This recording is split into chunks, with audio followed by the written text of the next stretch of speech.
Tá bom.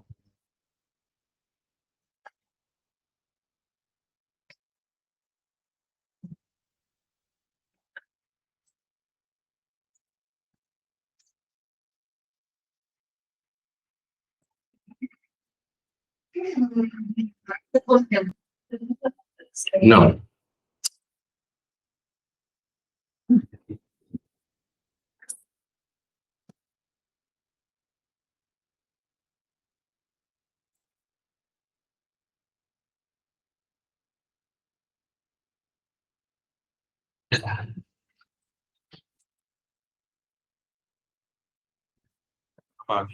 Quem não tem paz na conselheira?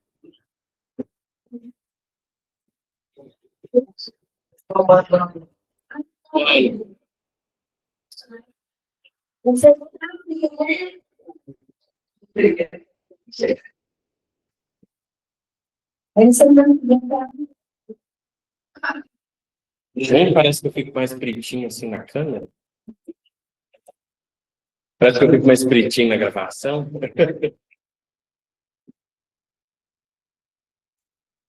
Boa noite, tudo jóia? Toda magia. Vamos ver como a senhora foi aqui.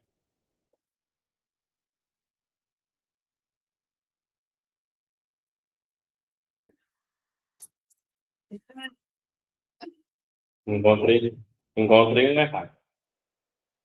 Não posso contar, não.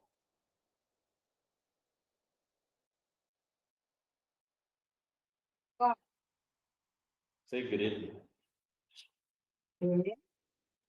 Segredo. Vamos rezar.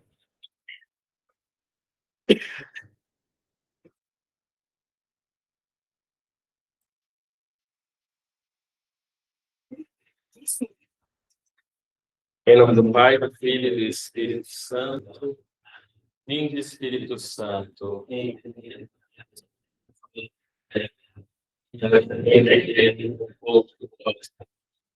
Enviai o nome do Espírito e tudo será criado. E renovarei oremos.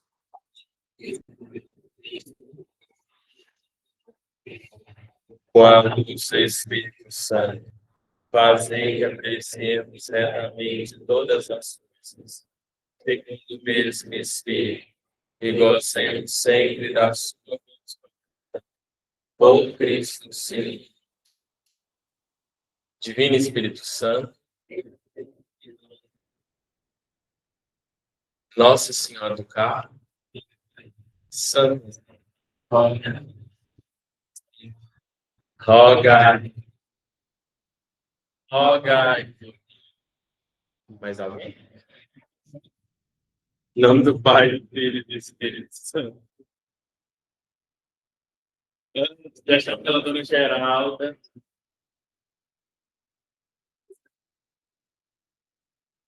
Antes, deixa eu ver aqui. Como tá aí em casa, pessoal? Tá dando para escutar direitinho? O áudio está bom? Hoje tá ruim? Tá bom, né? Então, qualquer coisa vocês me digam aqui, porque se tiver ruim, vocês podem interromper, tá bom? Mas eu creio que vai estar muito bem.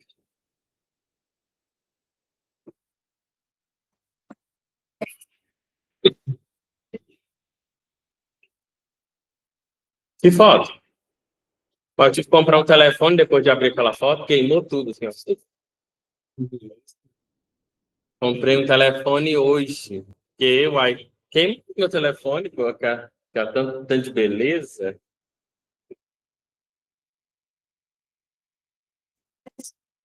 Mamãe disse que a ironia é minha mais poderosa arma, né?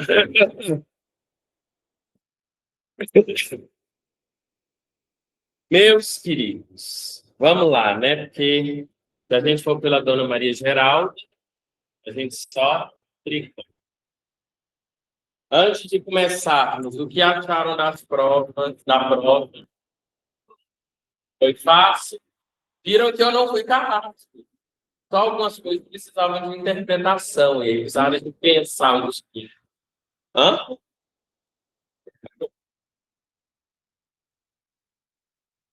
Boa noite. Então, gente, não foi difícil, foi tudo que nós vimos nas nossas aulas, os documentos que nós vimos, o material que nós tivemos contato, e mesmo assim, creio eu, só da gente ter prestado atenção um pouquinho nas aulas, a gente conseguiu fazer ela tranquilamente. Joia? Com os trabalhos eu também não fui carrasco na correção. Claro, onde foi preciso eu ponderar algumas coisas, eu ponderei. E eu mandei para os senhores, encaminhei as avaliações, né, as considerações. Só os que estão impressos que eu preciso entregar aos senhores. Mas antes, eu queria fazer uma chamada de atenção, porque me chegou um trabalho, seguinte coisa. Isso em relação à citação bíblica. Eu quero relembrar para vocês, porque eu creio que já foi falado. Já, vocês nem estão sabendo o que é.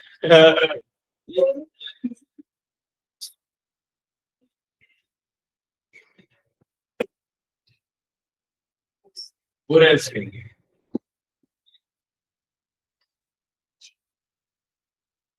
os dois pontos, a citação protestante.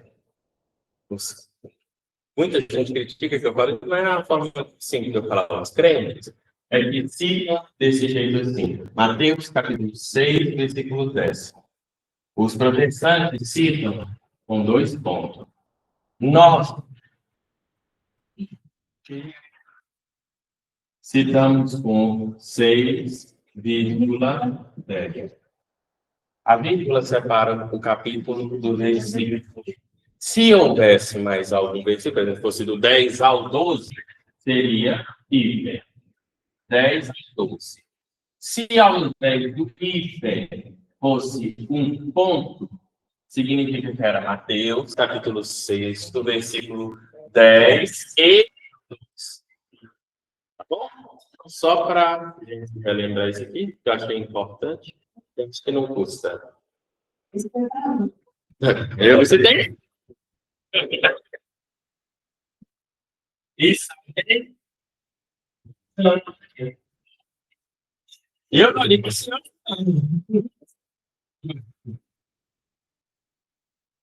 Eu sou uma pessoa tão neutra. Discretíssimo. Então, meus queridos, como combinado, nós vimos muito e superficialmente, porque se nós fôssemos ver os detalhes todos do ano litúrgico, nós poderíamos gastar aqui 6, 8, 10 aulas falando e destrinchando o ano litúrgico, com a essência de cada tempo litúrgico, a gente poderia gastar um tempo. Mas eu me sinto como um plantador de semente. Se interessou, pesquisa. E se gerou dúvidas, vocês têm o meu contato, podem entrar em contato, precisar. Eu sabendo, eu respondo, eu não sabendo, eu vou atrás. Se eu conseguir, eu falo amém. Se eu não conseguir, eu falo misericórdia.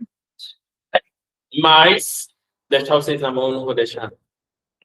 E aí, após isso, conforme o nosso cronograma, nós agora entramos em uma parte que não é avaliativa, é mais acerca do nosso conhecimento, que é acerca do sacramento da Eucaristia, mais propriamente dizendo, a missa.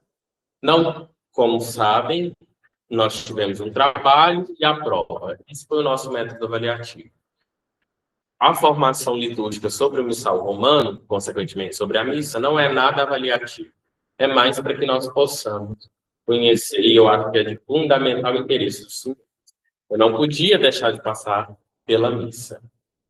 Então, teve uma outra coisa. Nós teríamos somente mais 3 aulas de liturgia.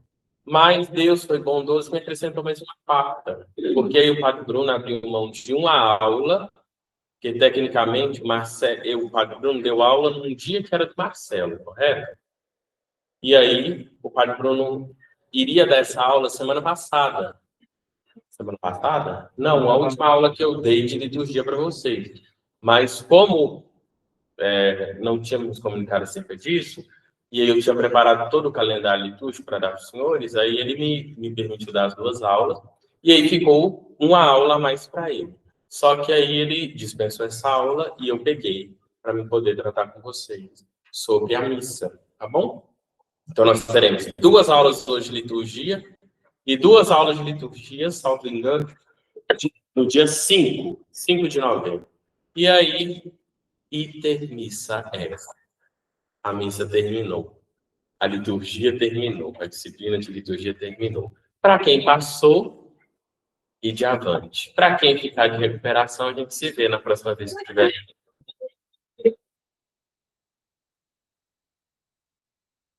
Vai ser um prazer inenarrável estar com vocês e não alcançar a velha ninguém. Pois não.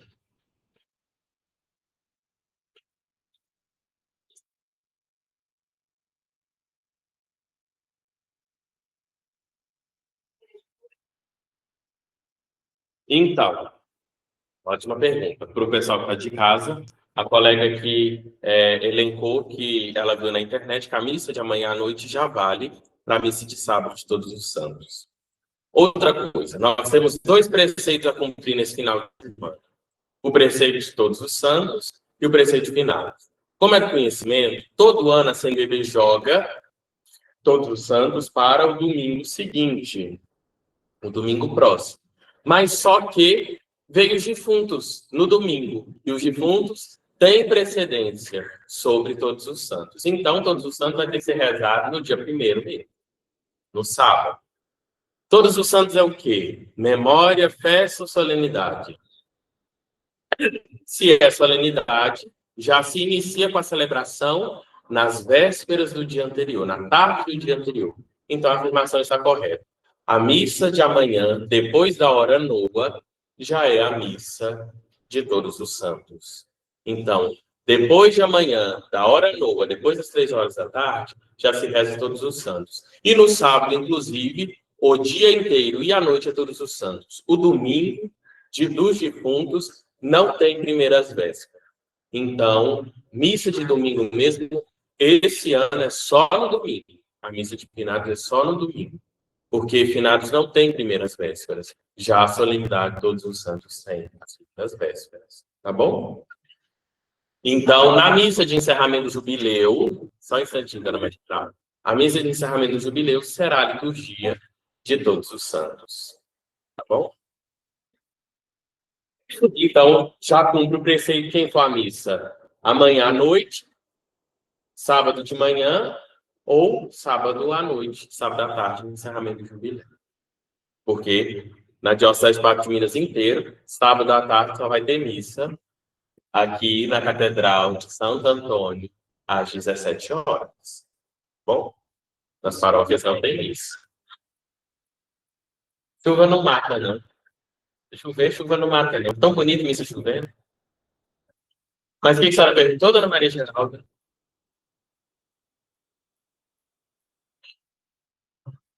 Não sei. Não posso. E ainda tem gente que não fez prova. No dia 5, eu vou tratar a prova com os senhores e a gente vai revisar os erros e os acertos. Dia 5, que o último dia de fazer a prova é de 1º. Dia 5, eu revejo a prova com os senhores. Ainda. Vamos lá. Mais alguma dúvida antes de nós iniciarmos? Mas muito pertinente mesmo. Muito obrigado. Sim, sim. Eu entendi que nós não ouvimos falar do cartão da Dona Magia, né?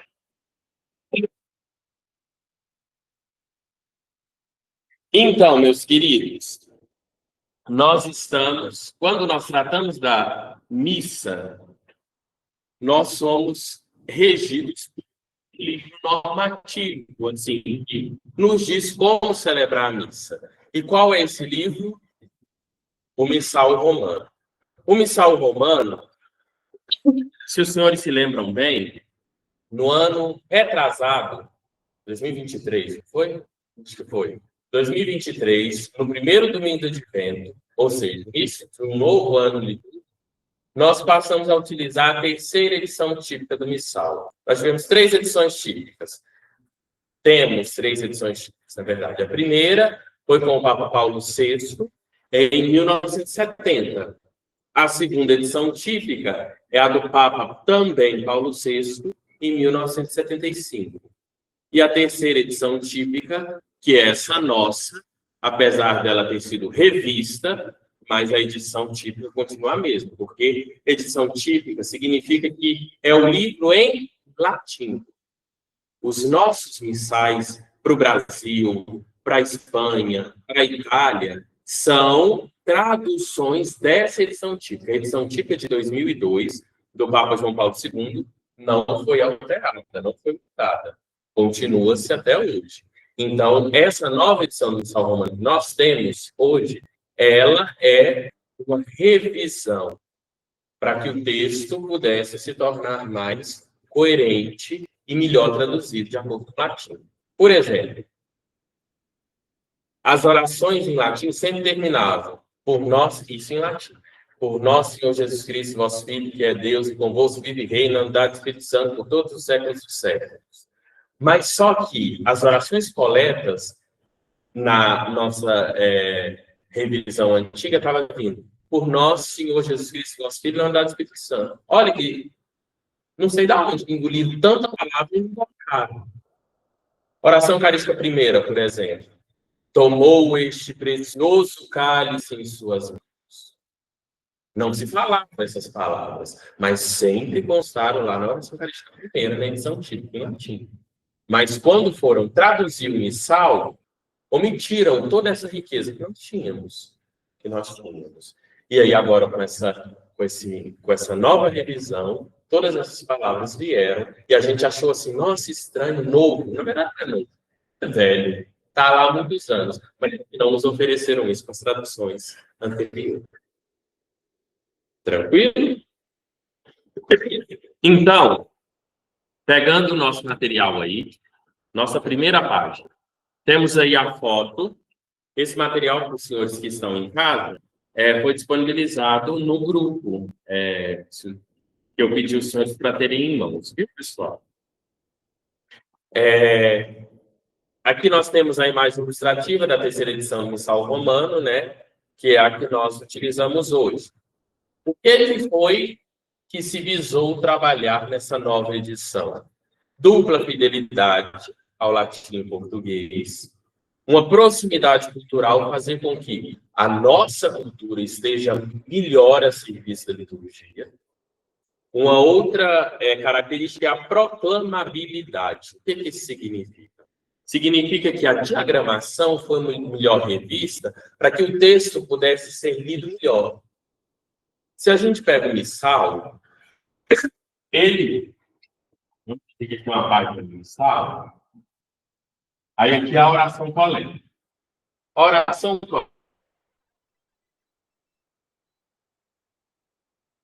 coleta, ela não vai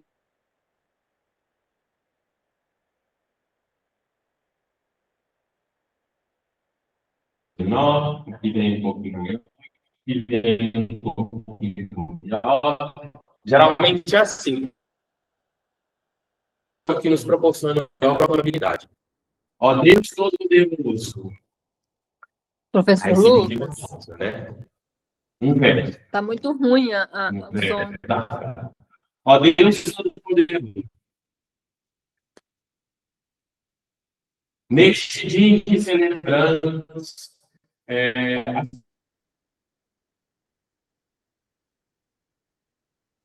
pedimos e rogamos que nos protegeis e nos abençoeis por nosso Senhor Cristo que queremos. Pois não. Diga, quem me chamou? Oi? Oi, tá muito ruim a transmissão. Falhando muito. Tá falhando? Tá falhando muito. Deixa eu olhar aqui. Beleza, obrigado. Deixa eu olhar aqui a internet. Eu acho que tem Eu trocar- microfone aberto.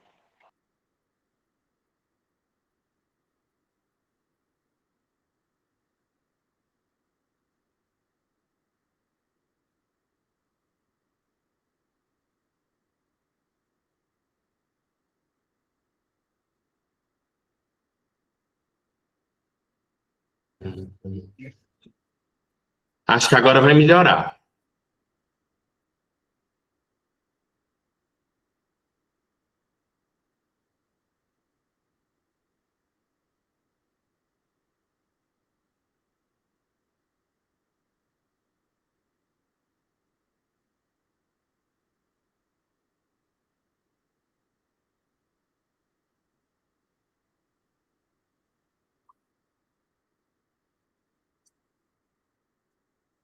Oi, voltei.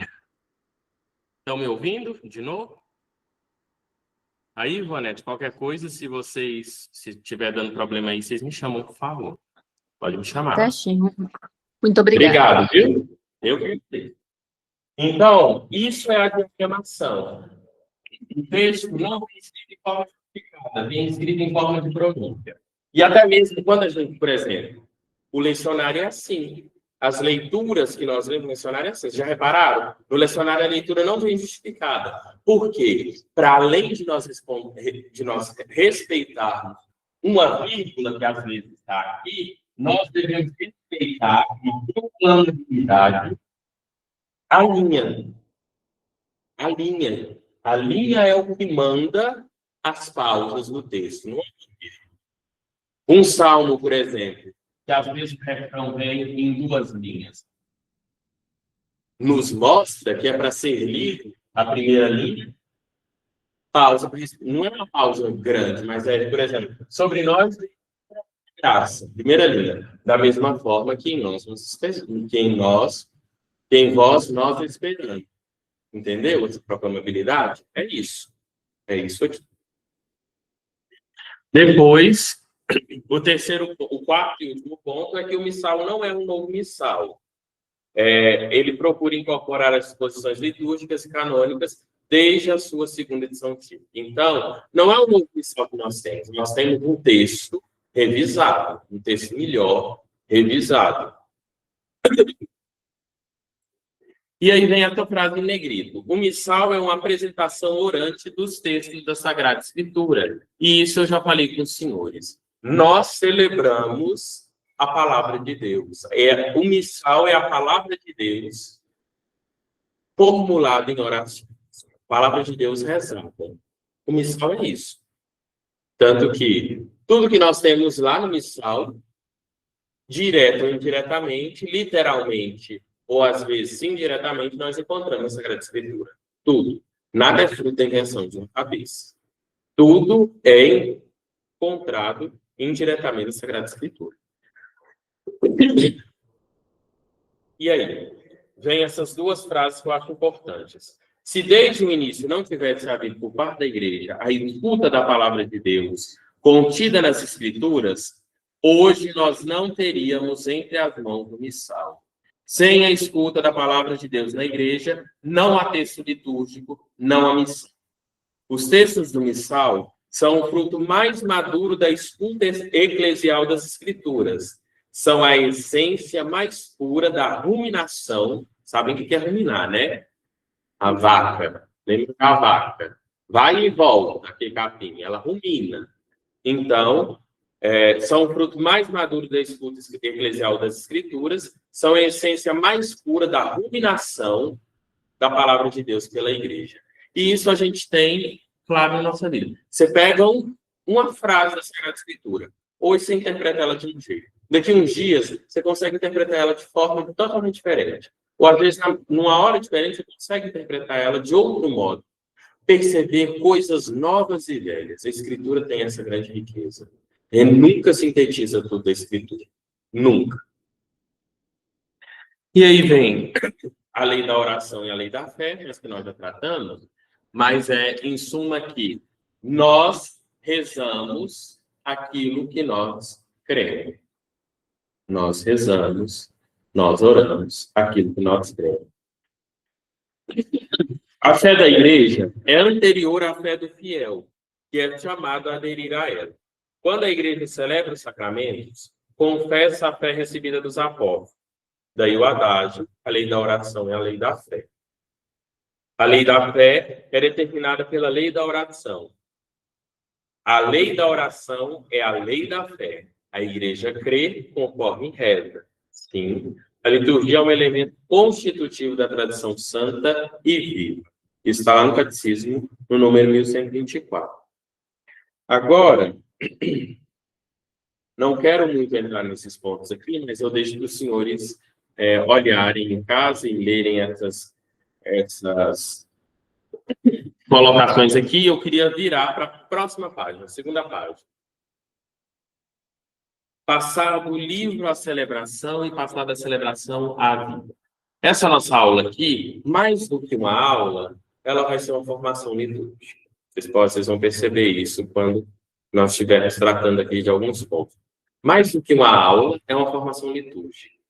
Então, quando eu digo que é preciso passar do livro à celebração e, consequentemente, passar da celebração à vida, é um caminho que nós traçamos quando nós assistimos à Santíssima e participamos da Santíssima Eucaristia. Nós temos o livro que nos instrui, mas a gente não pode ficar só no livro. O livro deve ser rezado, deve ser posto na celebração. E, consequentemente, nós não podemos celebração, devemos levar para a vida. Porque, senão, nós nos tornamos meros ouvintes e não praticantes daquilo que nós celebramos, da Eucaristia que nós vivemos. Então, vem essa frase do Papa Bento XVI. Se vocês me perguntassem, Lucas, qual que é a melhor forma de nós trabalharmos a catequese eucarística, de nós tratarmos da catequese eucarística? É a própria Eucaristia bem celebrada. E isso o Papa Bento XVI nos dá com clareza, como afirmação. Vou citar um exemplo para os senhores. Uma diocese que tem muitas vocações é uma diocese onde a liturgia é levada a sério. Uma diocese que tem muitas vocações é uma diocese que a catequese é levada a sério. E isso, eu aprendi nas aulas de liturgia que o padre professor trouxe da boca de Dom João Bosco. A paróquia caminha sob dois trilhos. E aí nós poderíamos interpretar a paróquia, a diocese, a igreja. Caminha sob dois trilhos. O trilho da liturgia e o trilho da catequese. Se esses dois trilhos estão alinhados, o trem passa numa beleza. Se um trilho estiver fora do lugar, o trem tomba. E é assim que acontece mesmo. Se nós, por exemplo, aonde é que nós encontramos paróquias que têm quantidade expressiva de jovens que buscam o sacerdócio, que buscam uma vida matrimonial mais a sério, que buscam viver os sacramentos mais a sério? É aonde a Eucaristia é bem celebrada.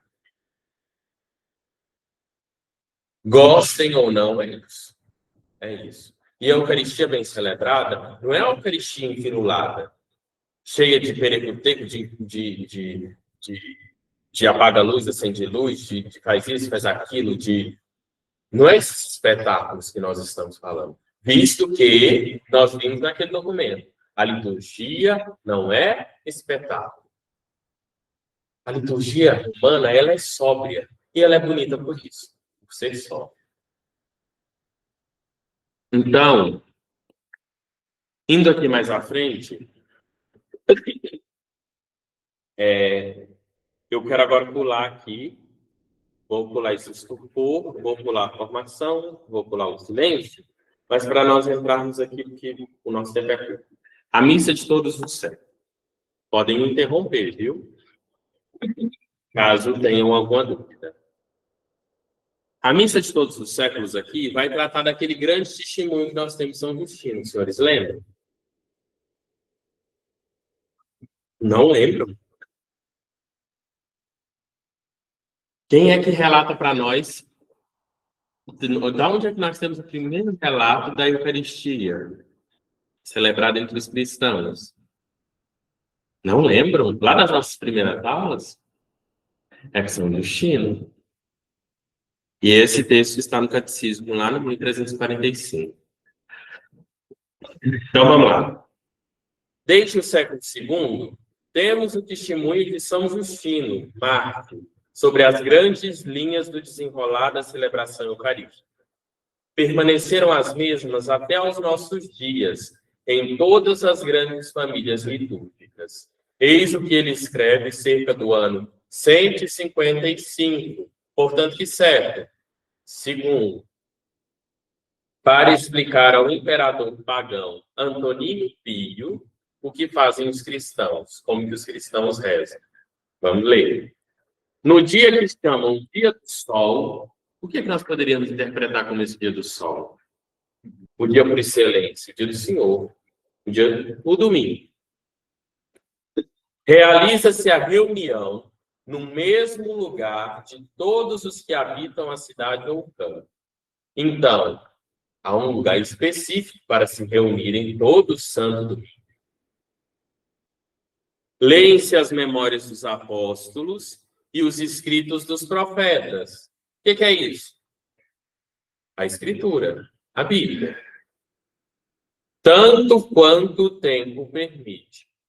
Quando o leitor acabou, aquele que preside, então, olha, já se tem alguém que preside. Nosso Senhor presidiu a última ceia. E aqui nesse relato do século II, já se tem alguém que preside essa reunião. E aquele que preside toma a palavra para incitar e exortar a imitação dessas belas coisas. Qual é a palavra que nós tomamos para isso aqui hoje, nas nossas celebrações? O presidente da celebração instruir as pessoas, explicar. A homilia. Em seguida, levantamos-nos todos juntamente e fazemos orações por nós mesmos e por todos os outros, onde quer que estejam, para que sejamos encontrados justos por nossa vida e ações e fiéis aos mandamentos, e assim obtenhamos a salvação eterna. Essas orações aqui, a gente poderia ver hoje na nossa celebração como o quê? A oração da Assembleia, as preces comunitárias, quando nós rezamos por nós e pelos outros, e por tantas outras coisas, né? Terminar essas orações, damos-nos um ósculo uns aos outros. Aqui, poderíamos sintetizar como um abraço da paz que nós temos. Ósculo, para quem não sabe, é beijo. Damos um ósculo uns aos outros. Depois, apresenta-se àquele que preside aos irmãos pão e uma taça de água e vinho misturados. Então, no século II, na taça, no cálice, já era colocado aquela porçãozinha de água junto do vinho misturados. Ele toma-os, ele quem? Quem preside. E faz subir louvor e glória ao Pai do Universo, pelo nome do Filho e do Espírito Santo. E dá graças. Graças é o quê? Eucaristia. E dá graças longamente por termos sido julgados dignos destes dons. Quando ele termina as orações e ações de graças, todo o povo presente aclama. Amém. Assim seja. Eu creio, eu acredito, eu concordo. Amém. Depois de aquele que preside ter feito a ação de graças e de o povo ter respondido, aqueles a quem entre nós chamamos diáconos distribuem a todos os que estão presentes pão, vinho e água eucaristizados, ou seja, consagrados, corpo e sangue do Senhor. E também os levam aos ausentes, aqui a comunhão aos enfermos, né? Então, percebem, quando dizem que a igreja foi fundada por Constantino, percebem a grande mentira que nós temos quanto a isso? Constantino, 300 e pouco. São Justino, 100 e pouco. Olha para vocês verem. É no mínimo burro uma pessoa que afirma isso, né? Deus me perdoe. Mas não tem como. Não tem como. Ué, isso daí a gente pegar os padres, a gente pega Irineu, a gente pegar assim, e fala o quê? Eles eram o quê, os padres da igreja? De que igreja que eles eram padres? Leituras críticas, né?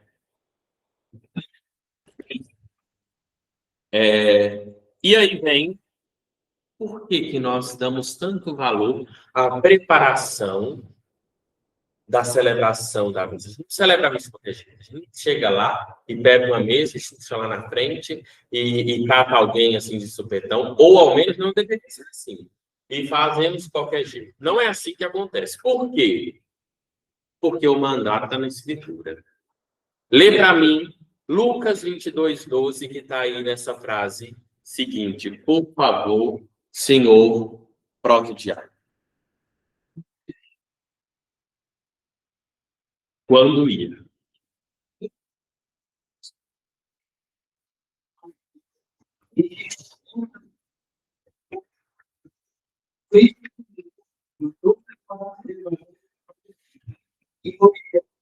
Vamos pegar então. Alguém tem Bíblia? Pega Lucas 22:12, para nós termos o texto ao pé da letra.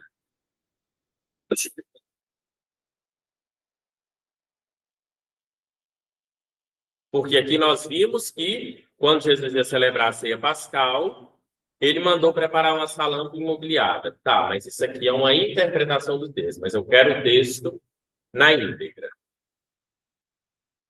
22:12.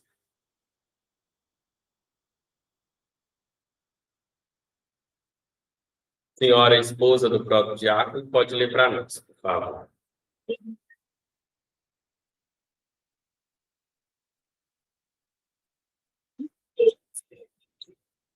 Perfeito. No andar de cima, vai mostrar para os discípulos uma sala arrumada. E ali vão se fazer os preparativos, vão organizar tudo para que a ceia aconteça.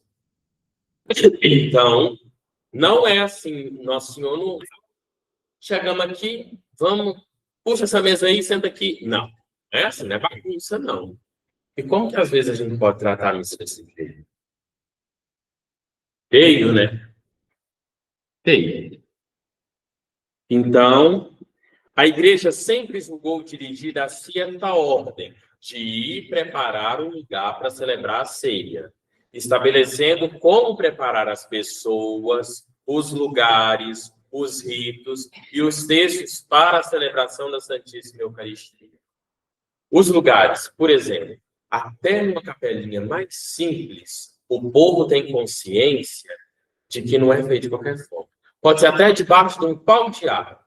Mas eu tenho certeza, se chegar lá para celebrar, o chão vai estar varrido, vão ter aguardo ao menos um tiquinho para baixar a poeira, vai ter uma mesinha lá, simples, pode ser uma mesinha de boteco, mas vai ter lá, simplesinha, limpinha, com uma toalha branca e arrumadinha. O capricho com as coisas de Deus não dizem respeito ao luxo. Se nós temos a possibilidade de oferecer o luxo, ofereçamos o luxo. Mas se nós temos a possibilidade de oferecer numa tampinha de garrafa, como fez e rezou missa o cardeal Vantuano, tempos e tempos no presídio, passamos desse jeito. Se é a única condição que nós temos. Mas dando sempre o melhor. O melhor. O melhor. Se o melhor é um copo de extrato, fazer o quê? O que eu posso fazer?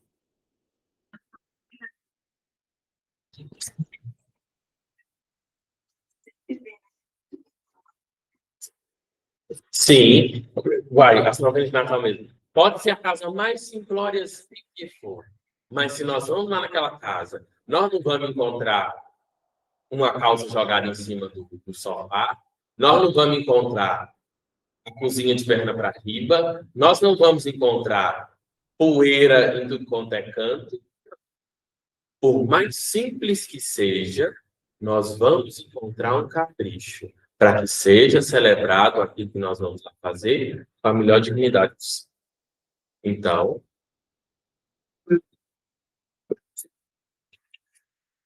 pois é, Marta está trabalhando, limpando a casa do Senhor. Limpando a casa do Senhor. Mas hoje, tem uma interpretação bonita que o padre deu dessa colocação. Nós estamos fazendo hermenêutica bíblica, e uma exegese bonita que ele fez sobre esse texto, que acho que descende dos alemães, dos teólogos alemães, explicando Marta e Maria. Porque, assim, Marta está lá, toda ativa, né, na cozinha, fazendo tudo, e Maria lá aos pés do Senhor. E diz essa interpretação que Marta representa aquela que já ouviu os ensinamentos do Senhor e que agora está pondo em prática. Que a palavra de Deus, sem prática, ela morre. E Maria é aquela que ainda não ouviu os ensinamentos do Senhor. É a mais nova, Marta mais velha, Maria mais nova. E aí Maria está aos pés do Mestre, ouvindo a palavra de Deus, para que depois possa pôr em prática. Então, não é justo e não podemos fazer com que tirar daqueles que precisam ainda ouvir a palavra de Deus e os colocar no serviço. Não. Tudo tem seu tempo. Então, aí, por isso que Jesus corrige Marta. Não. Você já sabe, você já conhece a palavra de Deus, você está pondo em prática, mas ela não. Ela está aprendendo ainda. Ela precisa aprender para depois trabalhar. Então, assim, as normas atuais prescritas, segundo determinação do Concílio Vaticano II e o novo missal, que a partir de agora será usado na Igreja de Rito Romano para a celebração da missa, são provas da solicitude da Igreja, manifestando sua fé e amor imutáveis para com o supremo mistério eucarístico e testemunhando uma contínua e ininterrupta tradição, ainda que algumas novidades sejam introduzidas. Isso está na introdução geral do missal, lá no número 1. Então, meus queridos, a Eucaristia, ela não é representação da salvação, ela é um memorial. Ela é um memorial que perpassa o tempo e a eternidade e se torna sempre antigo e sempre novo, sempre atual. Nós tratarmos a missa como uma representação significa que a gente está fazendo apenas um teatro. E não é isso. Nós celebramos uma memória que se renova todas as vezes na celebração. Uma memória da paixão, morte e ressurreição do Senhor. Há quem diga também a ascensão do Senhor. Bom? Pois não.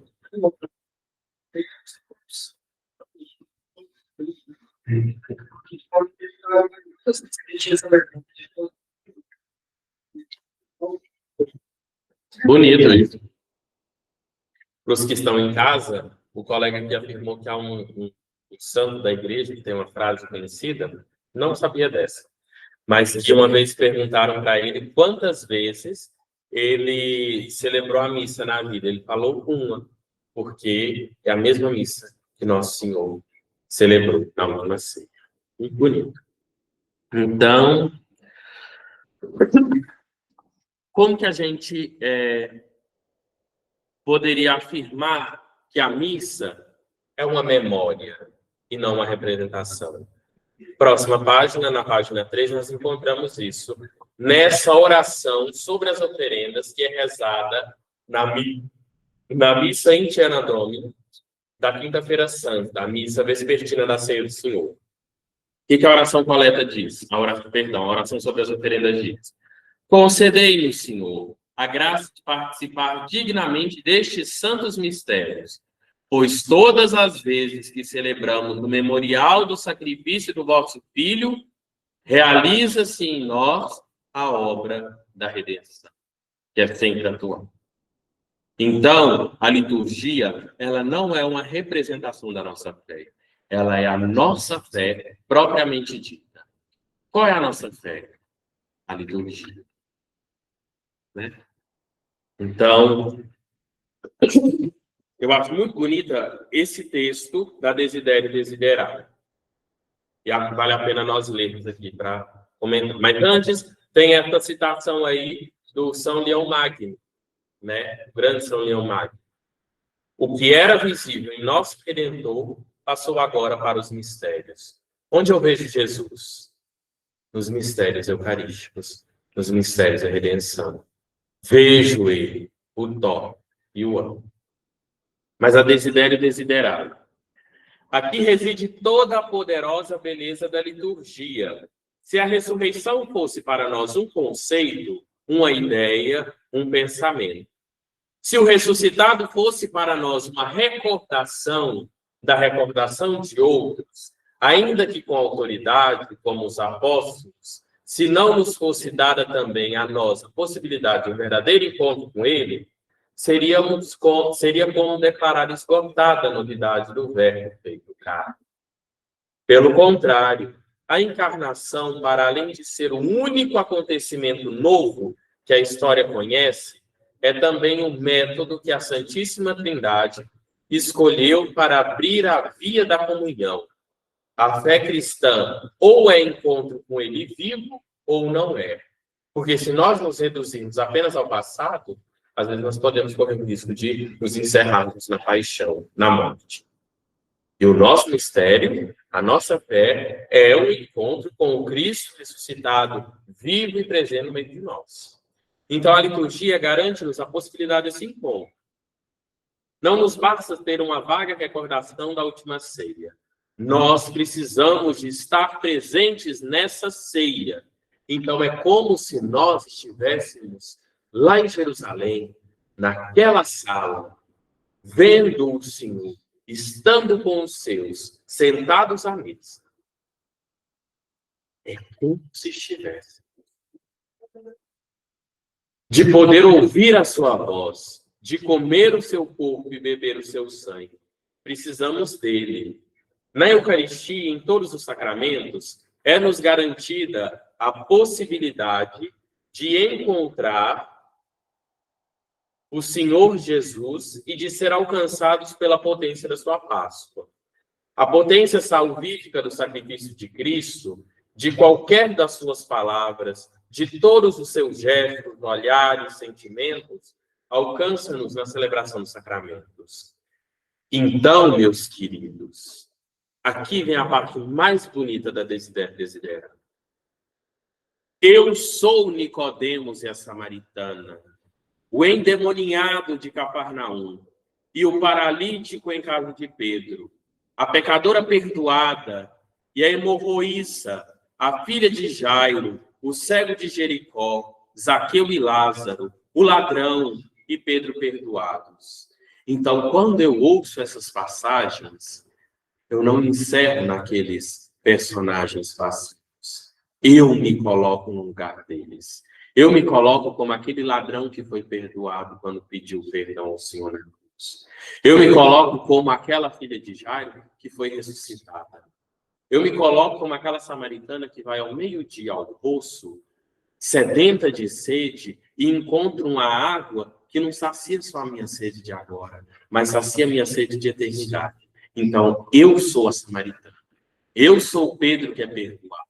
Eu sou o ladrão que é perdoado. Eu sou a filha de Jairo. Entenderam a beleza disso aqui? Já tinham parado para se colocar no lugar desses personagens?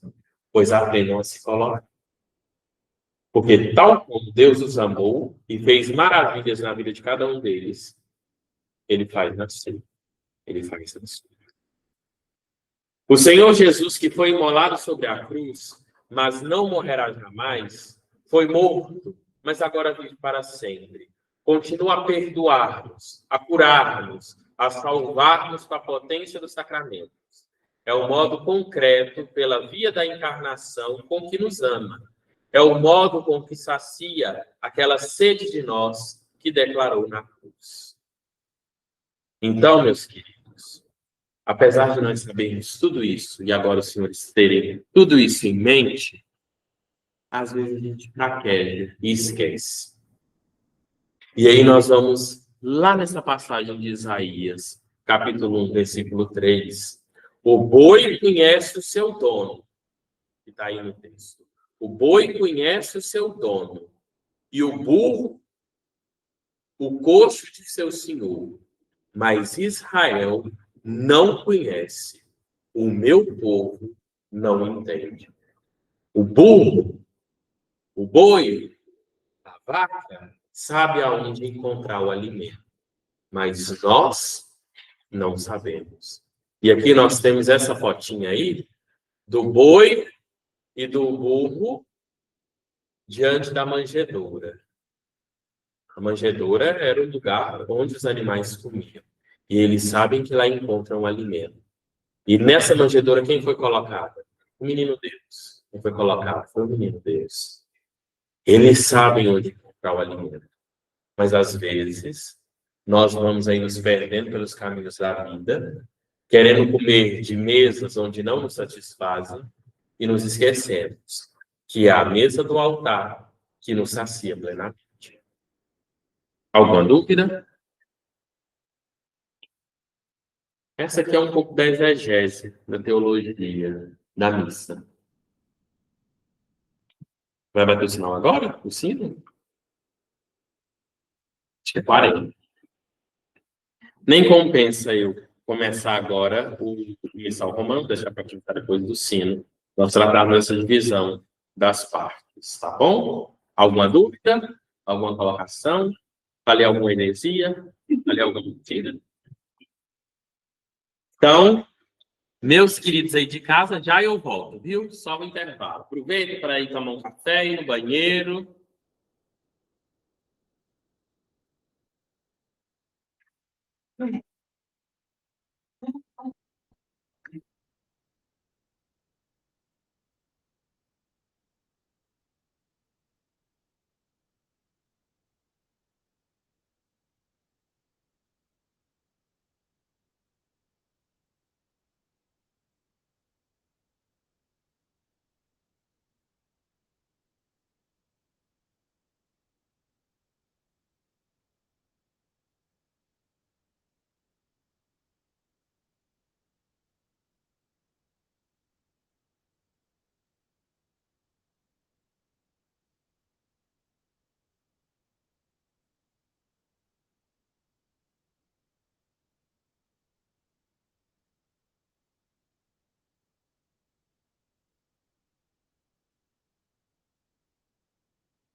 Vamos voltar?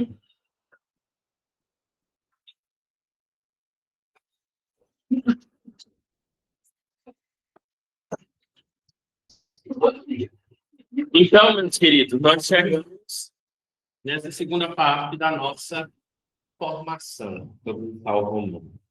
Na mesma página, na terceira página.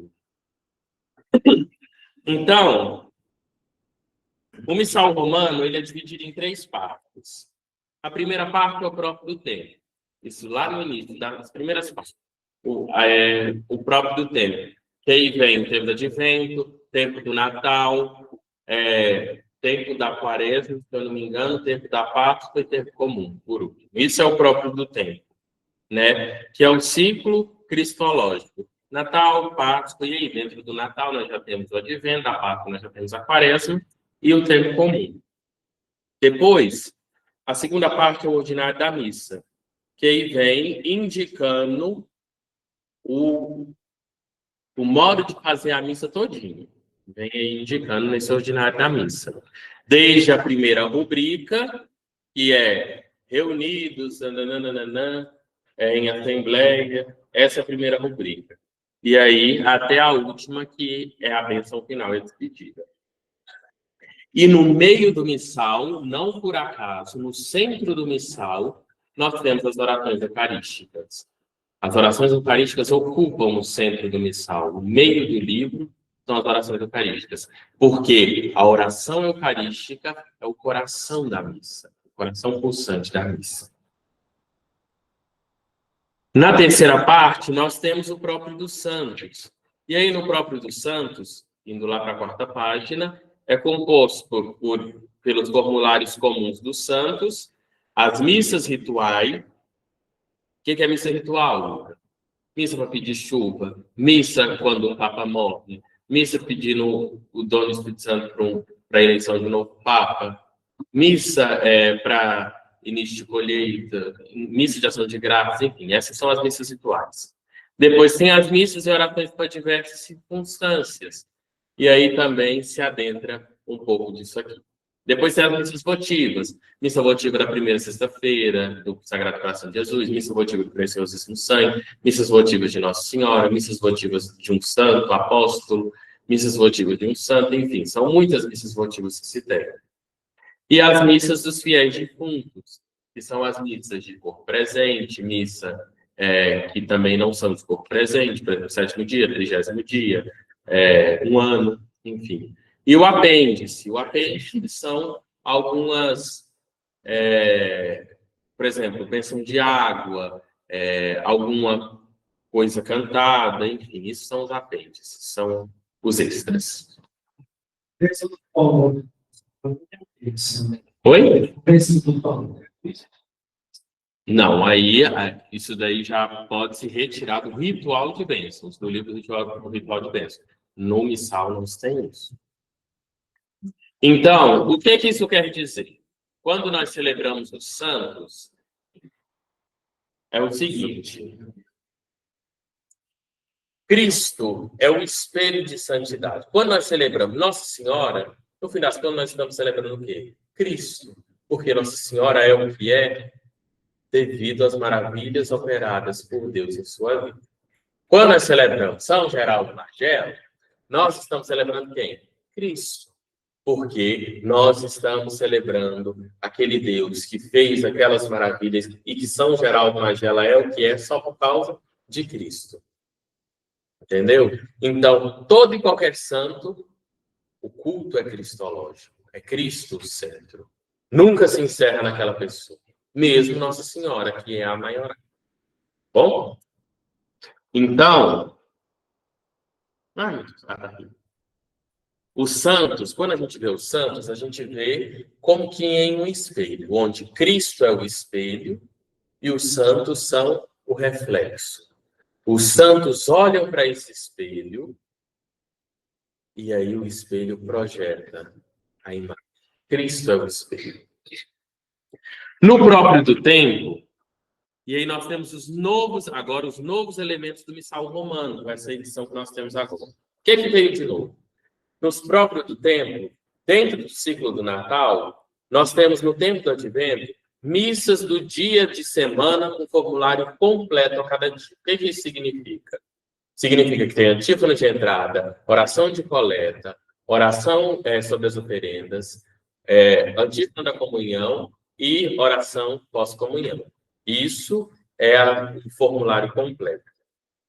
E no tempo do Natal, o que nós temos de novidade é a missa da vigília na Epifania do Senhor, que antes nós não tínhamos e agora temos.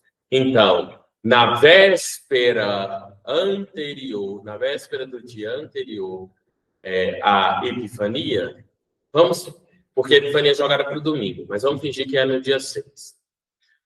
No dia 5 à tarde, nós não rezamos a missa do dia da Epifania. Nós rezamos a missa da vigília da Epifania. Bom? No ciclo da Páscoa, nós temos, no tempo da Quaresma, orações sobre o povo, que vão da quarta-feira de cinzas até a quarta-feira santa, e são retiradas do rito ambrosiano. O que são essas orações sobre o povo? Não sei se vocês já perceberam, mas na Quaresma, quando o padre vai dar a bênção final, aí ele fala: o Senhor esteja convosco, ele está no meio de nós. Aí ele faz uma oração sobre a gente, que não é obrigatória, é facultativa, mas que se pode fazer. Ó Deus, abençoe este povo. Uma oração própria para cada dia. Não se repete essas orações. Da quarta-feira de cinzas até a quarta-feira santa, todas são orações diferentes, retiradas do rito ambrosiano. Depois disso, nós temos, na quinta-feira santa, o lava-pés. Antes, a rubrica falava-se homens escolhidos, para que se lavassem os pés. Agora, no novo missal, a rubrica vem dizendo, para as pessoas escolhidas. E isso influi em quê? Que podem ser tanto homens quanto mulheres, para o lava-pés. Tempo pascal. Missas no dia de semana com formulário completo a cada dia. Então, a mesma coisa que tem lá no Advento, agora tem aqui na Páscoa. Antífona de entrada, oração de coleta, oração sobre as oferendas, antífona da comunhão e oração pós-comunhão, tudo para cada dia. E aí nós temos a adequação, segundo domingo da Páscoa ou da Divina Misericórdia, porque anteriormente era só segundo domingo da Páscoa, na oitava pascal. Porque lembrando que esse domingo, segundo da Páscoa, é o encerramento da oitava pascal, é o último dia da oitava de Páscoa. E agora esse domingo não é só chamado de domingo, segundo domingo da Páscoa, é também chamado, pode ser chamado de domingo da Divina Misericórdia. Que foi uma festa, uma solenidade instituída pelo Papa João Paulo II, baseado nas visões de Santa Faustina Kowalska, da Polônia. A Ascensão do Senhor agora também tem missa da vigília. Então, no sábado anterior ao domingo da Ascensão do Senhor, não se reza a missa do domingo da Ascensão, se reza a missa da vigília da Ascensão. Não se reza a missa do dia, se reza a missa da vigília. Mesma coisa da Epifania. No Pentecostes é que tiveram grandes mudanças. O Pentecostes agora é composto por uma missa da vigília em forma longa, com 4 leituras antes do Glória, com salmos respectivos, e em seguida vem uma carta, que no caso é aos Romanos e o Evangelho. Essa estrutura nos lembra o quê? Qual vigília? Muitas leituras. Pascal. A vigília pascal é composta de 7 leituras, 7 salmos, mas pode também ser abreviada. E agora a vigília de Pentecostes é também estendida, não com 7 leituras, mas com 4. Mas na sua forma breve, segue o modelo comum. Qual que é o modelo comum? Primeira leitura, salmo, segunda leitura, evangelho. Esse é o modelo comum. Então tem como fazer tanto com 4 leituras, quanto com 2 leituras. Tá bom? Então, no sábado anterior ao domingo de Pentecostes, reza a missa da vigília de Pentecostes. Seja curta ou breve.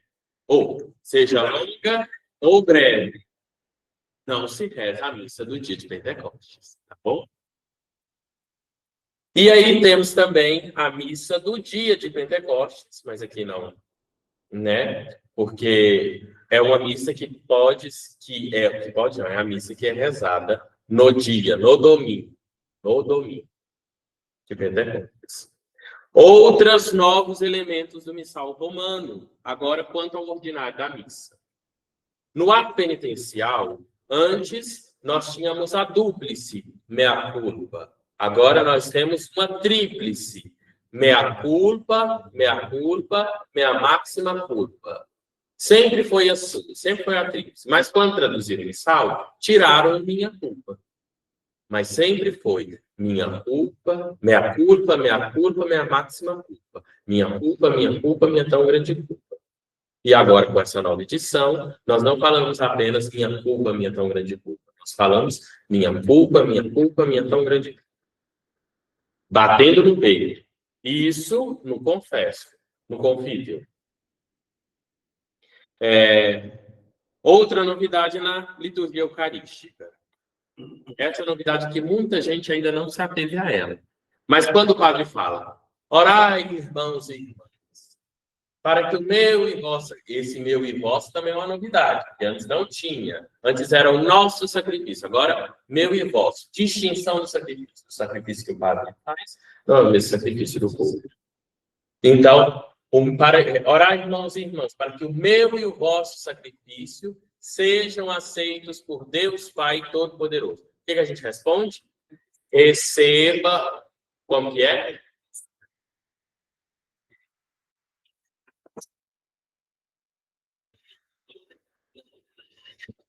Perfeito. Mas vamos lá. Que é a frase aqui eu quero rever. Hoje, acho que ainda fala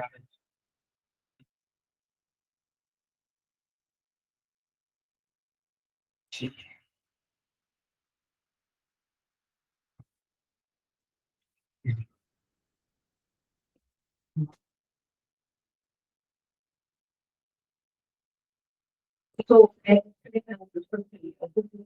falar isso. Quando eu era criança,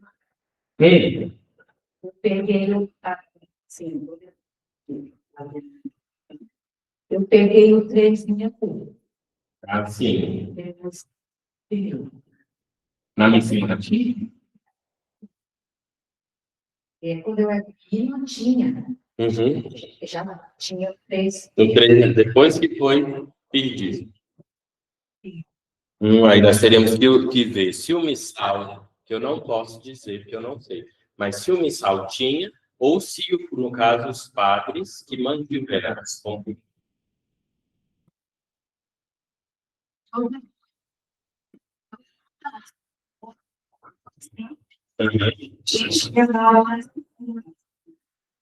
Qual?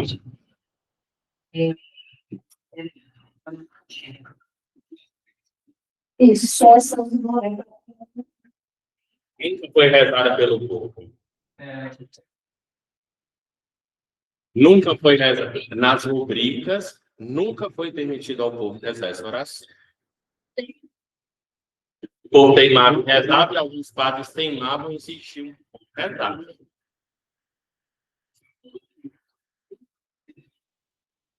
Entendi.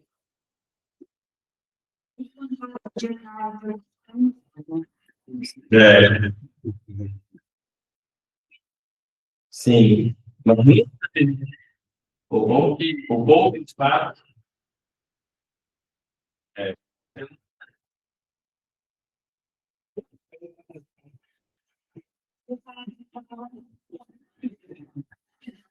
Essa. Nessa oração da manhã, você faz essa oração, segundo o esquema da CNBB. Ministros que celebram não faz essa oração, nem mesmo. Vamos lá. Essa frase aqui, especificamente. Receba o sim, o, né? Ou, porque ainda tem gente que faz isso aqui, ó. E se a gente faz isso, o que é que isso deve ser torna? Um vocativo. E não é um. Isso daqui é uma fala constaante. Ó, vou interpretar essa fala para o senhor entender. Olha, é como se eu estivesse falando com Pai, receba, Senhor Deus, por tuas mãos este sacrifício, para a glória do seu nome. Para a glória do seu nome, para o nosso bem e de toda a sua santa igreja. Porque se eu coloco o ó e trago isso como vocativo, com quem que eu estou falando? Com Deus. E não é. Então, fala com o sacerdote. Receba o Senhor por tuas mãos este sacrifício, para a glória do seu nome, para o nosso bem e de toda a sua santa igreja. E aí, só um adendo. Sua, que antes não tinha. A igreja é de quem? De Deus. Porque isso aqui, ó, receba o Senhor por tuas mãos esse sacrifício, para a glória do seu nome. Essa glória do seu nome aqui não é o nome do Padre, é o nome de Deus. Para a glória do seu nome, para a glória do nome divino, para o nosso bem e de toda a sua de quem? Deus.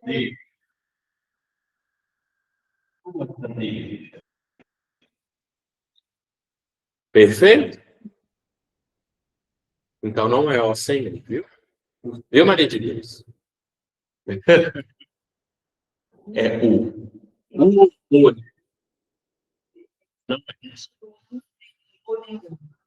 Receba, Senhor, né? Mas olha aí, ó. Receba o Senhor. Muda tudo. Se a gente não prestar. Quem que falou o nome dele?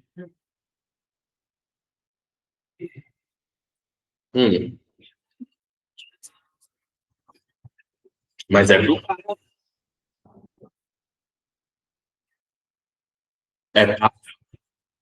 É um diálogo.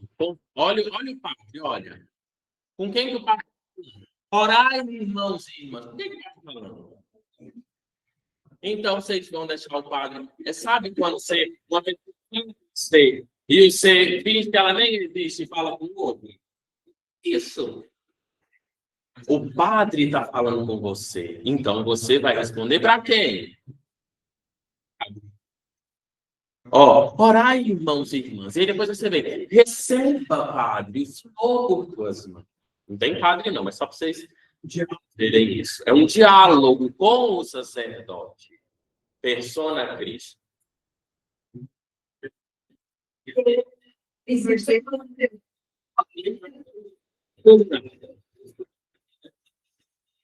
Eu também queria fazer isso. Podemos prosseguir? Perfeito. Outra coisa, e acho importante, mas isso não vai ter na apostila. Esse daqui é um material aqui que eu peguei uma coisa de um canto, outra coisa de outra, porque eu já dei essa formação aqui para a liturgia muitas vezes. Aí eu tenho preguiça de outra. Assim, mas essa aula, velho. Eu acho ela muito bom, esse material, e explicativo, e vale a pena ter. Enfim. Porque quando teve o novo missal, me pediram umas informações sobre a missa, sobre o missal. Aí foi esse material que eu montei e apliquei. Então, outra coisa é nas preces. Quero que isso aqui, às vezes, isso é muito próprio dos senhores, porque às vezes os senhores podem formular preces na comunidade, mas eu quero ensinar os senhores, ó, que audácia. Quero ensinar os senhores como formula uma prece. Olha, o padre vem e fala assim, irmão, por exemplo, irmãos e irmãs, apresentemos a Deus as nossas preces. Ó, irmãos e irmãs, apresentemos a Deus as nossas preces. Aí a gente vai lá. Vamos pedir ao Senhor para que nos dê paz, saúde, concórdia. Ó, vamos pedir ao Senhor. Vamos pedir a Deus que nos dê paz e concórdia. Irmãos e irmãs, apresentemos a Deus as nossas preces. Aí vem o precista, né? O leitor que faz as preces. Irmãos, vamos pedir a Deus que proteja a nossa cidade. Não. Cadê um diálogo com a pessoa de Deus? É um diálogo direto. Então, como que poderia, para ser mais claro, Senhor Deus, abençoai nossa nação, fortalecei nossa fé, e falar diretamente com Deus. Isso é qualidade de oração. Isso Santa Teresa ensina para nós. A nossa oração, às vezes, não é ouvida, que a gente pede mal, pede errado. Não sabe pedir. Então, a prece, até mesmo da missa, a prece é um pedido, uma súplica a Deus. Então, a gente não vai falar de qualquer jeito, enfim, porque, olha, irmãos e irmãs, vamos rezar para que Deus nos dê chuva. Então, você ainda está aqui implorando para as pessoas rezarem. Aí, depois, rezemos o Senhor. Mas não pediu. Você pediu os outros para pedir. Você não pediu. Como que é que pede? Senhor Deus, cumule nossa terra com chuva, que tanto estamos precisando. Rezemos ao Senhor. Senhor, escutar nossa prece. Entenderam? Agora, se eu chego lá, aqui é o vocativo. E na própria liturgia diária, às vezes, vem com esses erros. É errado. É de se observar isso. As preces são feitas diretamente a Deus. Geralmente, a munição do sacerdote indica se é a Deus Pai, se é o Filho, enfim, quem é que é. Então, até isso a gente tem que ter, que às vezes estão falando assim, vamos pedir a Jesus, irmãos e irmãs, elevemos nossas preces a Jesus Cristo, e aí a gente lá nas preces vai falar com quem? Com o Pai. Não. A munição ali foi com Jesus.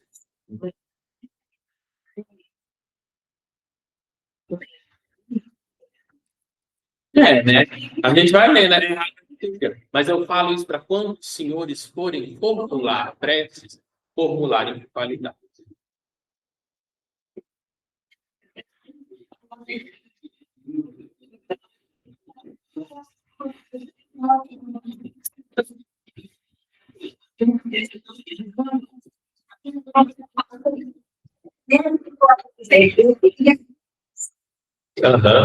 Isso daí tudo vai. Nós vamos ainda ver essa parte aqui no livro, mas nós vamos ver essas minúcias, essas coisas que às vezes passam secretas, e porque são secretas, e passam despercebidas na missa. Nós vamos comentar sobre isso.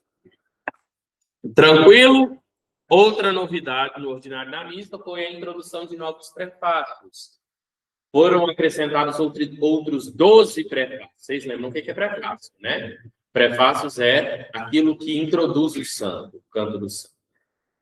Então, foram acrescentados outros 12 prefácios novos, mantendo-se os 10 prefácios acrescentados à segunda edição.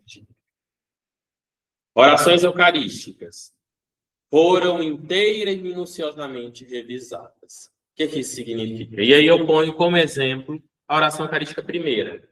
Como ela era e como ela está agora. Como ela era, está do lado esquerdo. Como ela é agora, está do lado esquerdo. Como ela era, está do lado direito. Só um trechinho.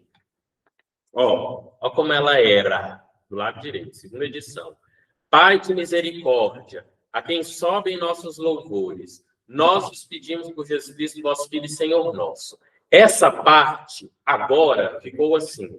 Pai de misericórdia, quem sobem nossos louvores, suplicantes vos rogamos e pedimos por Jesus Cristo, vosso Filho e Senhor nosso. Por quê? Maior fidelidade ao latim, ao texto latino da edição típica. E aí outras coisas, né? Aí agora, como é agora? Que aceiteis e abençoeis estes dons, essas oferendas, esse sacrifício puro e santo. E antes era como? Que abençoeis essas oferendas apresentadas ao vosso altar. Olha que pobreza. Por uma coisa tão rica. Olha, que aceiteis e abençoeis estes dons, essas oferendas, esse sacrifício puro e santo. Olha que riqueza. E por aí. Outra novidade é a inserção de São José nas orações eucarísticas segunda, terceira e quarta, como foi pedida pelo Papa Francisco. Então, o nome de São José foi incluído na oração eucarística primeira sempre teve, mas na segunda, na terceira e na quarta foi incluído, tanto que sempre se nomina São José nessas orações eucarísticas segunda, terceira e quarta, a partir de então. Por quê? Isso se deve ao grau de veneração que nós rendemos a São José. O grau da protodolia. Não? Próxima missa, a senhora vai ler isso aqui que eu tenho. E seu esposo São José. Virgem Maria e seu esposo São José. Todos os cinco. O catecismo não tem. É só e seu esposo São José. E aí, outra novidade, e agora já passando para outra página 5, são as aclamações memoriais. Por quê? Agora, nós já tínhamos as 3 aclamações memoriais, mas só que agora o padre a introduz com fórmulas diferentes. Se nós vamos responder, anunciamos, Senhor, a vossa morte, o padre vai falar mistério da fé. Se nós formos responder, todas as vezes comemos este pão, o padre vai falar mistério da fé e do amor. Se nós formos responder Salvador do mundo, salvai-nos, o padre vai falar mistério da fé para a salvação do mundo. Perfeito? Então, se o padre, olhando para mim aqui agora, todo mundo, se o padre fala mistério da fé, responde o quê?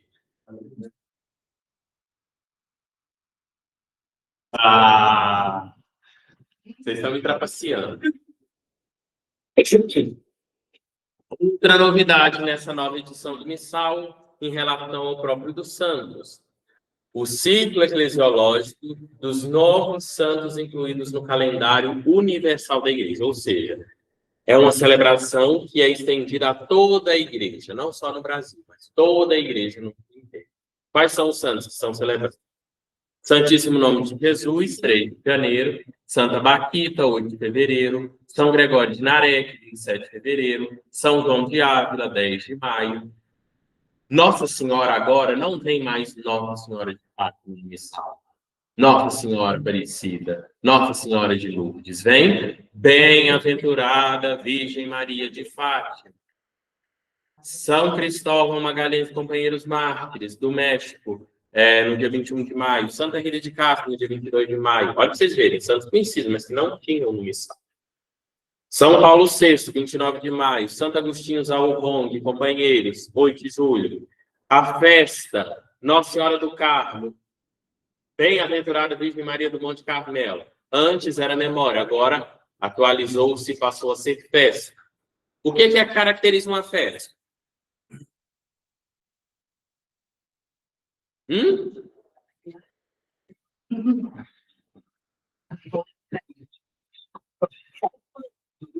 Uma festa é caracterizada pelo glória e leituras próprias.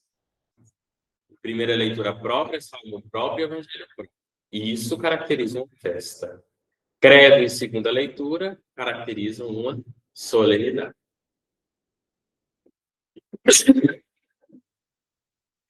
Santa Maria Madalena, agora passou-se a ser festa. Antes era memória, agora passou a ser festa. São Charbel, 24 de julho. Os santos hospedeiros de Jesus, os irmãos Marta, Maria e Lázaro, em 29 de julho, que antes não os tinham.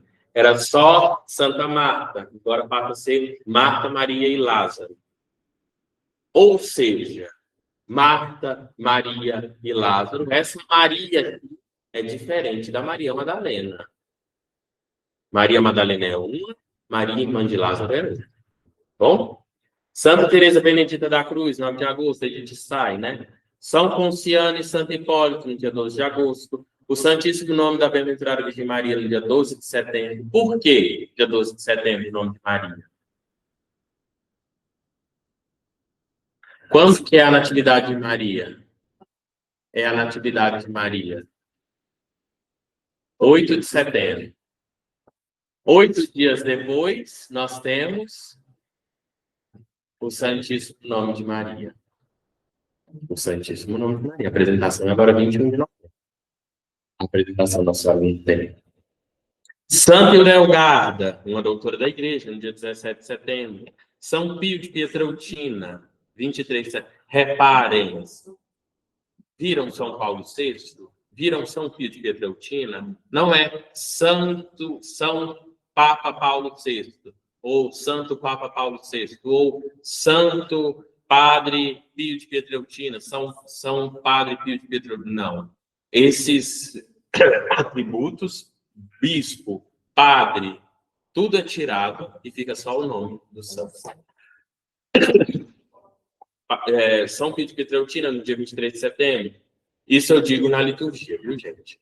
Santa Faustina, 6 de outubro. Por quê? Porque no dia 5 de outubro, nós celebramos com grande festa no Brasil São Benedito. Então, para não chocar os 2 dias e para valorizar Santa Faustina, se transferiu ela para o dia 6 de outubro. Mas o dia dela mesmo, no calendário universal, é 5 de outubro. São João 23, no dia 11 de outubro. São João Paulo II, no dia 22 de outubro. Santa Catarina de Alexandria, uma santa antiguíssima, morreu na roda, no dia 25 de novembro. São João Diego, no dia 9 de dezembro, para quem Nossa Senhora de Guadalupe apareceu, índio Juan Diego, Juan Dieguito. A Bem-aventurada Virgem Maria de Loreto, no dia 10 de dezembro. E a festividade móvel da Bem-aventurada Virgem Maria, Mãe da Igreja, que é uma memória celebrada na segunda-feira depois do Pentecostes. No Brasil, quais foram os santos incluídos agora nessa nova edição? São José de Anchieta, que antes era beato, agora canonizou, se tornou santo. Dia 9 de junho. Santa Paulina do Coração Agonizante de Jesus, no dia 9 de julho. O beato Inácio Azevedo e os companheiros mártires, no dia 17 de julho. Santa Dulce Lopes Pontes, Santa Dulce dos pobres. Mas, na liturgia, a gente não acrescenta isso. Se acrescenta o nome da pessoa. Santa Dulce Lopes Pontes, no dia 13 de agosto. Santos André de Saveral, Ambrósio Francisco, os mártires, né, lá do Rio Grande do Norte, dia 3 de outubro. São Benedito Negro, no dia 5 de outubro. A Bem-aventurada Virgem Maria da Conceição Aparecida, no dia 12 de outubro. São Pedro de Alcântara, no dia 19 de outubro. São Pedro de Alcântara, para quem não sabe, é o primeiro padroeiro do Brasil. Antes de Nossa Senhora Aparecida, nós tínhamos São Pedro de Alcântara como padroeiro. E continua sendo. Mas só que Nossa Senhora Aparecida é a padroeira principal.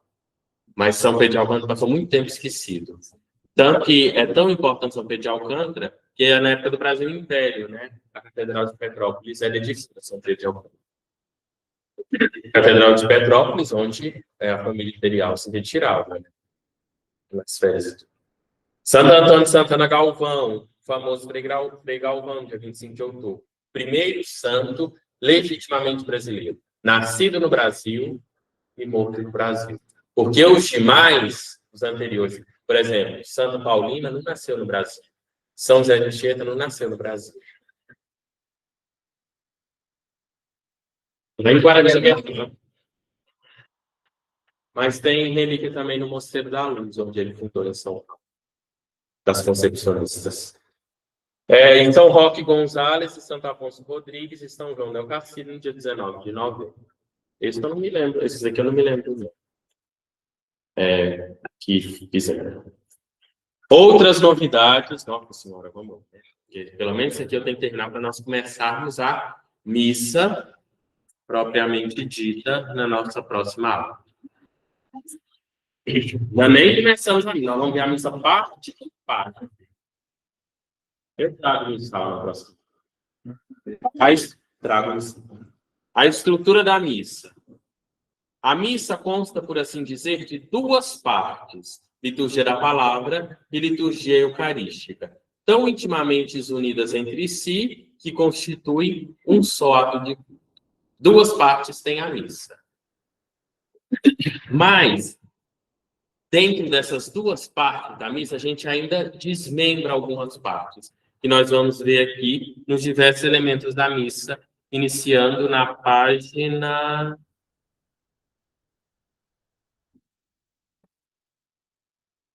Antes disso, perdão, iniciando aqui os diversos elementos da missa, iniciando na página 6, correto?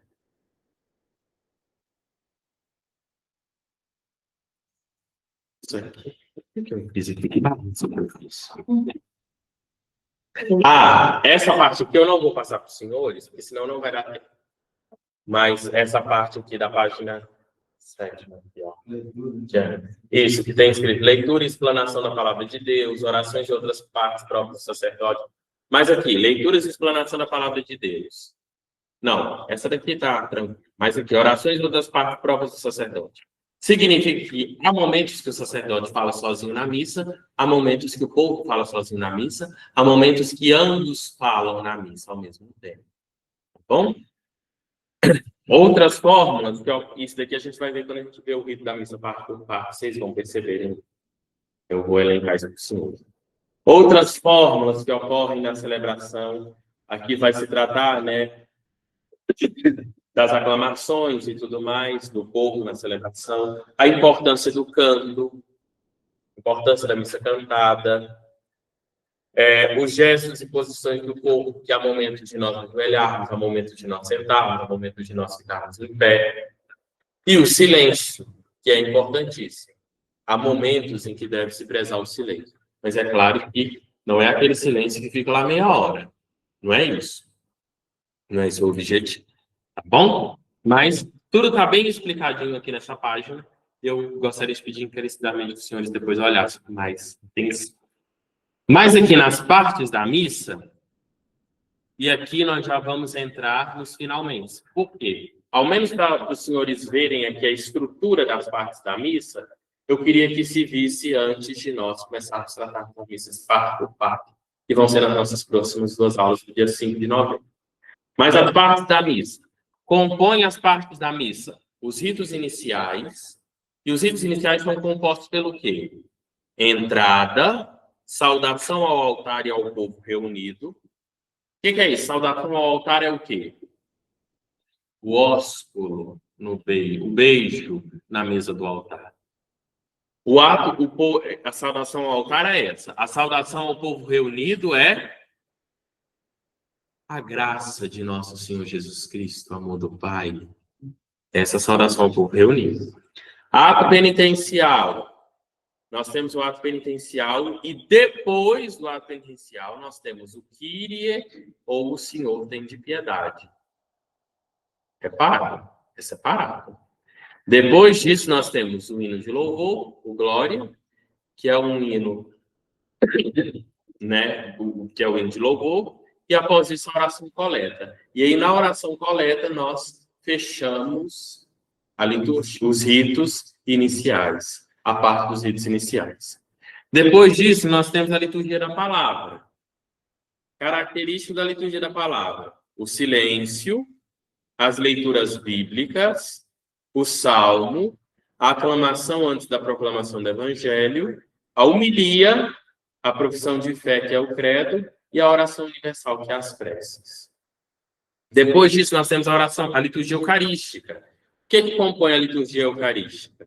Preparação dos dons, oração sobre as oferendas, oração eucarística, rito da comunhão, oração do Senhor, rito da oração do Senhor, Pai Nosso, rito da paz. O rito da paz não é aperto de mão, não. O rito da paz já se adentra no rito da paz o Senhor Jesus Cristo, certo? A vossa voz eu vos deixo em paz, eu vos dou a minha paz. A fração do pão e a comunhão. Por último, nós temos os ritos finais. O que compõe os ritos finais?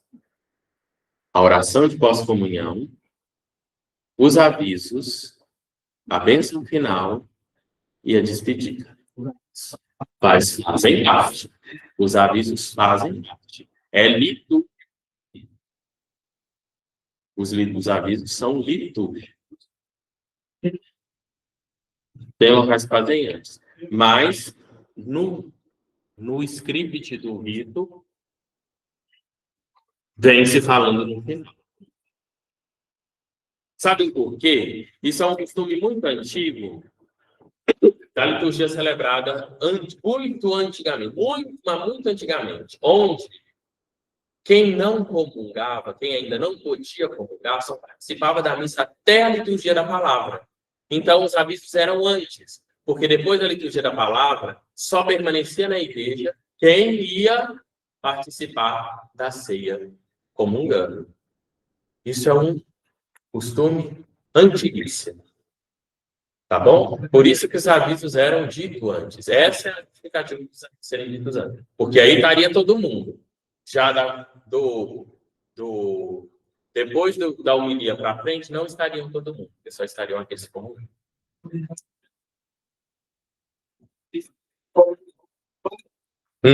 Até de noite é assim lá dentro. Então, é isso que compõe os ritos finais. Oração pós-comunhão, avisos, bênção e despedida. Tá bom? Na próxima aula, nós vamos destrinchar essas partes da missa bem. Vamos descobrir coisas novas e velhas acerca de tudo isso.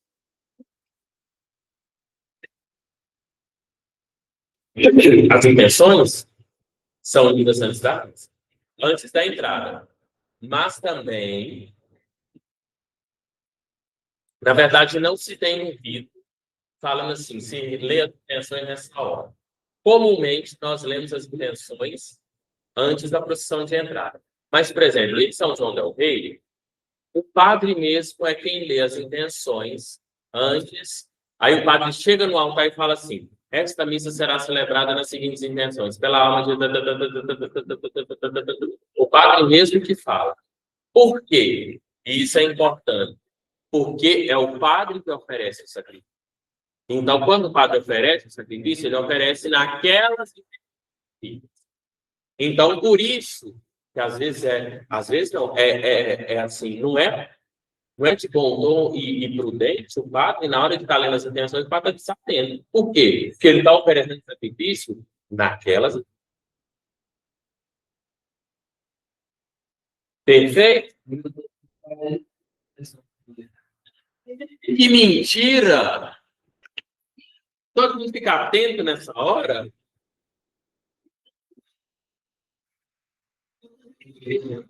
Nossa, esse mate é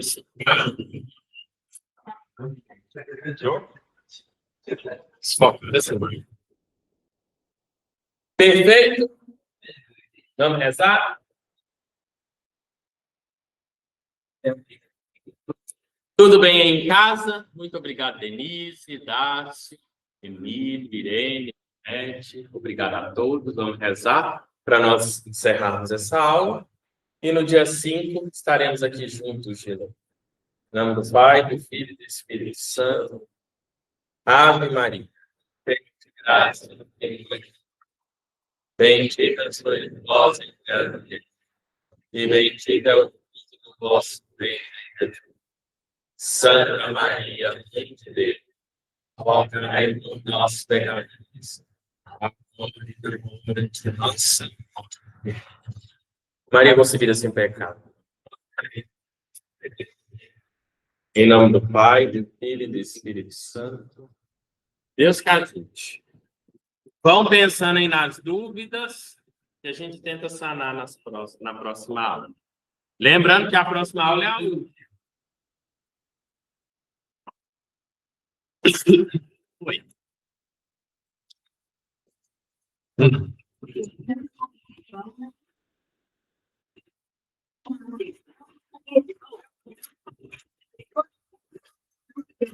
Eu esqueci de falar. Aqui. Não, Eu pensei assim, gente, a Maria de Deus é de outro país, de outra nacionalidade. Ela é italiana, por isso que ela escreveu desse jeito. Sem problema, tá bom? Mas eu entendi o que estava escrito e não tirei conta por conta disso. É só meu tipo. Mas, assim, eu